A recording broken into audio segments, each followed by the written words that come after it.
دارو آؤ مجلس میں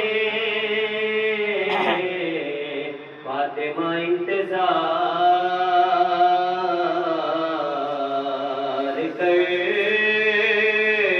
کرتی ہیں فرش مجلس پہ فاطمہ پریشان مت ہو سکا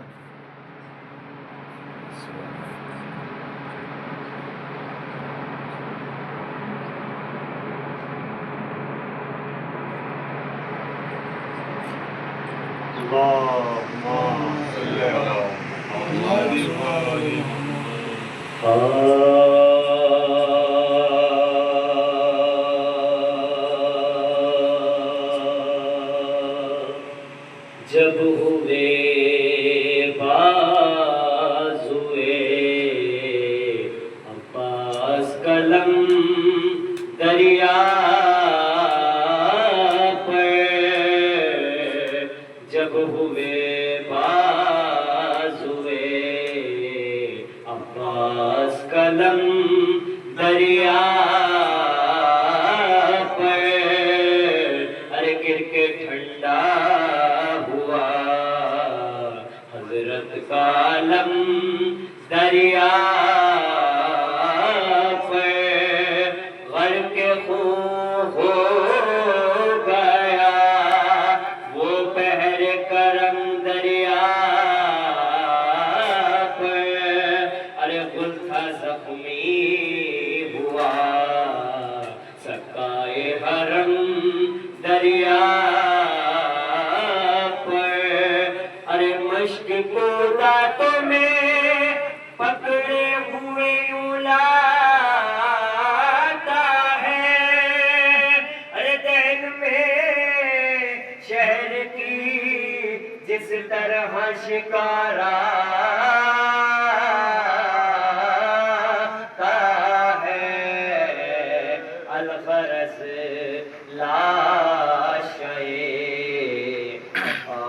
پہ آئے مولا سر کو زانوں پہ رکھا اور یہ رو رو کے کہا ارے بھائی تو آج ہمیں کہہ دو خدا را بھیا بھائی تو آج ہمیں خدا را بھیا نظام بھائی کو عباس نے بھائی بولا نظام بھائی کو عباس نے بھائی بولا آخری سانس لی اور نہر پنا چھوڑ دیا ہائے بھائی نے بھائی کی آغوش میں دم توڑ دیا جب ہوئے بازوئے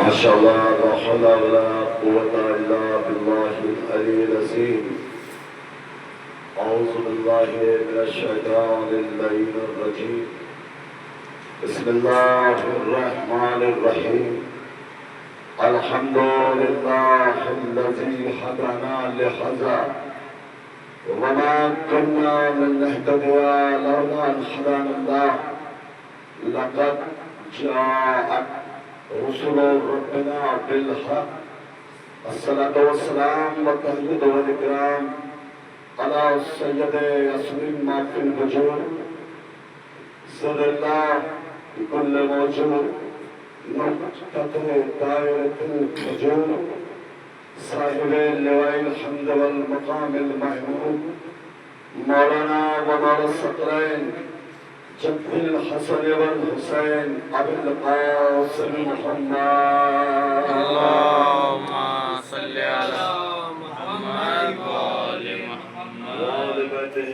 الطيبين الطاهرين المعصومين المظلومين المنتخبين المنتجبين ورحمة الله على أعدائهم أجمعين من يومنا هذا إلى يوم الدين.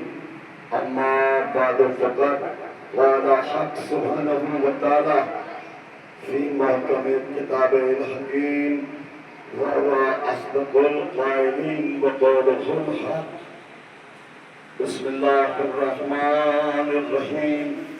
يريد الله أن يحق الحق بكلماته ويقطع أعداء الكافرين. صلوات الله. اللهم صل على محمد وآل محمد. بزرگان مذہب و ملت، برادران ایمانی، عزاداران امام مظلوم کربلا و ماتمداران سید الشہداء، عاشقان سلطان کربلا،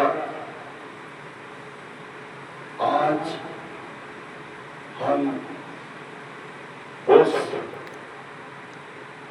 کائنات کے عظیم علمدار کا ماتم کرنے کے لیے سب جمع ہوئے ہیں. یقیناً جناب عباس دلیر باد کے بیٹے اور حسینی لشکر کے علمدار.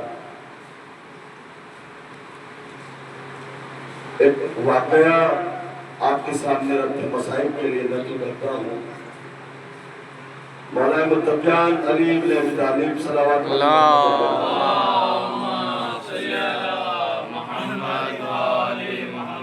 مولانا متقیان علی بن ابی طالب ایک کھجور کا باغ ہے، اس میں آپ پہلا دے رہے ہیں. بس اسی آسنا میں جناب عباس آئے اور آنے کے بعد کہا بابا آپ گھر جائیے، آج میں پہلا لگاتا ہوں. کہا عباس اس کی ایک شرط ہے. کہا جی بابا.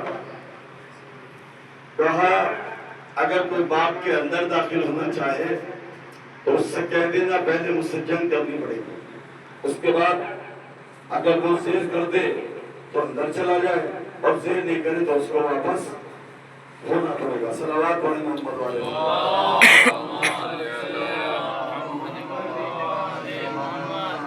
جناب عباس اس کھجور کے باغ کا پہرا دینے لگے.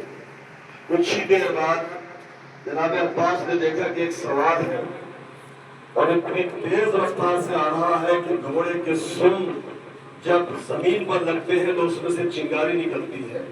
تلوار کے ساتھ وہ آیا اور آنے کے بعد کے مولا عباس پہرا دے رہے ہیں. کہتے خبردار باغ کے اندر نہیں جانا. کہا کیوں؟ کہا میرے بابا نے منع کیا ہے. کہا پھر کیا کرنا ہوگا؟ کہا مجھ سے جنگ کرنی پڑے گی. کہا ٹھیک ہے. عزیزان محترم وہ سوار نے تلوار نکالی، ادھر عباس نے تلوار نکالی اور دونوں میں آپس میں جنگ ہونا شروع ہو گئی. ادھر سے جناب عباس وار کرتے ہیں، ادھر سے وہ سوار وار کرتا ہے. عربوں کا دستور تھا کہ جب جنگ ہوتی تھی، جب سپاہی جنگ پہ جاتے تھے تو ان کی عورتیں صبح میں تندور روشن ہوتے تھے، وہاں جا کر روٹیاں لگاتے تھے. تو اسی طرح سے ایک عورت اپنے شوہر کے لیے روٹیاں لگوانے کے لیے کچھ آٹا لے کر گئی. اس نے راستے میں دیکھا کہ دو سوار ہیں اور دونوں آپس میں لڑ رہے ہیں. کاہے کو اس نے ایسی جنگ کبھی دیکھی تھی. بس وہ عورت آٹا لگانا بھول گئی اور وہ دونوں کی جنگ دیکھنے لگی. وہ دیکھتی ہے کہ دونوں سوار آپس میں اس انداز سے لڑ رہے ہیں. یہ سوار وار کرتا ہے تو وہ سوار اس کے وار کو روک لیتا ہے. اگر یہ سوار وار کرتا ہے تو یہ سوار اس کو روک لیتا ہے. وہ عورت اتنی پریشان ہوئی، دیکھ رہی ہے کہ جنگ خوب ہو رہی ہے، لیکن وہ بھول گئی کہ مجھے اپنے شوہر کے لیے روٹیاں لگوانی ہے. بس اسی آسنا میں دیکھا کہ دن نکل آیا. بس اس عورت کو خیال آیا، وہ تندور پہ گئی، دیکھا تندور بھول چکے تھے، تندور روشن نہیں تھے. بس وہ عورت اب اس نے سوچا کہ میرا شوہر مجھ سے ناراض ہوگا. اب وہ گھر گئی. جانے کے بعد ایک مرتبہ اس کا شوہر کہنے لگا کہاں گئی تھی اتنی دیر لگا دی مجھے دیر کر دی. بس ایک مرتبہ اس شوہر نے غصے میں آ کے تلوار نکالی. بس سامنے تلوار لگی تھی, اس کی عورت نے بھی وہ تلوار نکالی. بس اس نے جیسے ہی وار کیا, خدا کی قسم روایت بتاتی ہے دونوں میاں بیوی جنگ کرنے لگے. اس کے انداز یہ تھے. ایک مرتبہ اس شوہر نے تلوار پہ پھینکا, کہا کم بخت اتنا تو بتا دے کہ آج سے پہلے کبھی تم نے جنگ کی نہیں تھی, انہوں نے جنگ جانتی نہیں تھی, آج کیسے تلوار چلا رہی ہے. صلوات پڑھتے محمد والے اللہم صلی بات یہ کیا ہوتا. چلو میرے ساتھ یہ دکھاتی ہوں. دو سوار ہیں ایسے لڑ رہے ہیں. بس اس نے شوہر کو ساتھ لیا, جا کے دیکھا تو وہی جنگ اسی انداز سے ہو رہی تھی. بس اسی صورت میں فجر کی اذان ہوئی. ایک بار مولا نے نقاب پڑھ رہا کہ عباس, بس بچے سے ہی جناب عباس نے اپنے بابا کو دیکھا, بس بابا کے قدموں سے نپٹ گئے. عزیزانو, یہ واحد علمدار ایسا ہے, واحد کائنات کا ایسا علمدار ہے. مشق میں پانی ہے, گھوڑا دریا میں ہے, پانی ہاتھ میں ہے, پانی کا مشکیزہ کاندھے پہ ہے لیکن پیاسا ہے. پانی مشکیزے میں ہے, مشکیزہ کاندھے پہ ہے, خود دریا میں ہے. پانی چڑو میں بھی ہے لیکن خود پیاسا ہے. عزیزانو, مقتل کے جملے ہیں. جب جناب عباس بچوں کے لیے پانی لینے گئے, اپنے آنکھوں کی خدمت میں آئے, کہا جاؤ بھیا بچوں کے لیے پانی کی زمین کر دو. اور جیسے ہی عباس گھوڑے پہ سوار ہوئے ایک مرتبہ حسین کہتے ہیں علی اکبر میرے پاس تو ہو. کہا کیا بابا؟ اور جب سے بھیا عباس پانی لینے گئے ہیں مجھے کچھ دکھائی نہیں دیتا. اکبر ذرا مجھے حالات بتاتے رہنا کہ میرا بھیا کہاں ہے. ایک مرتبہ حسین نے کہا اکبر اب ہمیں کچھ دکھائی نہیں دیتا, ہم زمین پہ بیٹھتے ہیں. بس مولا حسین زمین پہ بیٹھ گئے.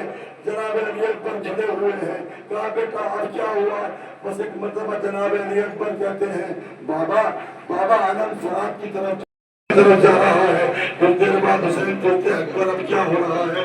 کہا ایسا لگتا ہے کہ جیسے علم کسی نشیب میں جا رہا ہے, لگتا ہے چچا دریا کے اندر ہے. بس حسین کہتے ہیں اکبر اب کیا ہوا؟ کہا بابا علم پھر واپس خیموں کی طرف آ رہا ہے, پھر واپس خیموں کی طرف آ رہا ہے. ایک مرتبہ جناب علی اکبر کہتے ہیں بابا علم دائیں جانب سے بائیں جانب گیا. بس حسین کہتے ہیں اے میرے اللہ میرے بھیا کے شان خیر ہو. جناب علی اکبر کہتے ہیں بابا علم بائیں جانب سے دائیں جانب آیا ہے. تو حسین وقت کے امام ہے, کہتے ہیں اللہ میرے بھائی کے پاس حفاظت فرما. بس عزادارو, ایک مرتبہ جناب علی اکبر کہتے بابا علم اس کو لے کھا رہا ہے. کسی ملون نے ایسا تیر مارا مشق کا پانی بہ گیا. عباس گھوڑے پہ نہ سمجھ سکے, مشق کا پانی بہا, عباس کا خون بہ گیا. عزادارو عباس گھوڑے سے زمین پر آئے اور آنے کے بعد کہا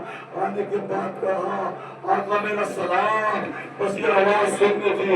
حسین عباس کے پاس آئے اور آنے کے بعد ایک مرتبہ جناب عباس کے سر کو اپنے زانوں پہ رکھا. کہا بھیا کیسے ہو؟ کہا جب دنیا میں آیا تھا میرے آنکھوں میں تیر تھا, چاہتا ہوں دنیا سے چاہ رہا ہوں آپ کی زیارت کرو. بس حسین نے اپنی ابا کے دامن سے آنکھ کے خون کو صاف کیا, اس تیر کو نکالا اور جناب عباس سے حسین کہتے ہیں بھیا عباس میری بھی ایک وصیت ہے. کہا کہیے آخر کیا وصیت ہے؟ کہا بچپن سے لے کے اب تک آج تک تم نے مجھے آقا کہا ہے, میرے دل کی آرزو ہے ایک مرتبہ تجھے بھائی کہہ کے بلا دو. اس عباس کے لفظ خاموش ہے, عباس کچھ کہنے ہی رہے ہیں. بس اتنے میں ایک نشیب سے آواز آئی. کہا عباس تو میرا بیٹا ہے، میں تیری ماں ہوں، میں تجھ سے کہتی ہوں تو تو میرے حسین کو بھائی کہہ دے۔ پر جیسے یہ آواز سنی تو دارو معلوم ہے کس کی آواز تھی؟ شہزادی کونین جناب فاطمہ زہرا ایک محرم سے لے کے اور حسین کے ساتھ ساتھ ہے۔ پر جیسے جناب زین جناب سیدہ کی آواز عباس کے کانوں میں آئی، ایک مرتبہ جناب عباس کے دہن سے جملے نکلے، بھیا بھیا او بھیا کہاں عباس اس دنیا سے رخصت ہو گئے۔ حسین علم لے کر چلے، ادھر سکینہ نے کہا بچوں میرا چچا پانی لا رہا ہے، میرا چچا پانی لا رہا ہے۔ ایک مرتبہ جب علم خیمے کے نزدیک آیا، سکینہ نے کہا بچوں کوزے پھینک دو، میرا چچا دریا میں مارا گیا۔ خالی علم آیا، وا حسینہ وا عباسہ، وا عباسہ کی صدائے مقتل میں گونج اٹھی، وا عباسہ وا عباسہ، لا نعمت اللہ علیہ قوم الظالمین، مقتل حسین۔ ہائے علمدار، ہائے علمدار، ہائے علمدار، کہتے تھے کمر تھام کے یہ سید ابرار، ہائے علمدار، ہائے علمدار، یہ حال ہے لاشے کا سنبھالا نہیں جاتا، سنبھالا نہیں جاتا، تیر آنکھ سے بھائی کی نکالا نہیں جاتا، نکالا نہیں جاتا، امداد کو آ جائیے یا حیدر کرار، ہائے علمدار، ہائے علمدار، ہائے علمدار، ہائے علمدار، زینب نے تیری آس پہ چھوڑا تھا مدینہ، چھوڑا تھا مدینہ، میں کیسے بتاؤں اسے سکائے سکینہ، ہے سکائے سکینہ، مارا گیا زینب تیری چادر کا نگہدار، ہائے علمدار، ہائے علمدار، آتی ہے صدا لوٹ لو ناموں سے نبی کو، ناموس نبی کو، اب مارنا آساں ہے حسین ابن علی کو، حسین ابن علی کو، مرنے پہ تیرے جشن مناتے ہیں ستمگار، ہائے علمدار، ہائے علمدار، ہائے علمدار،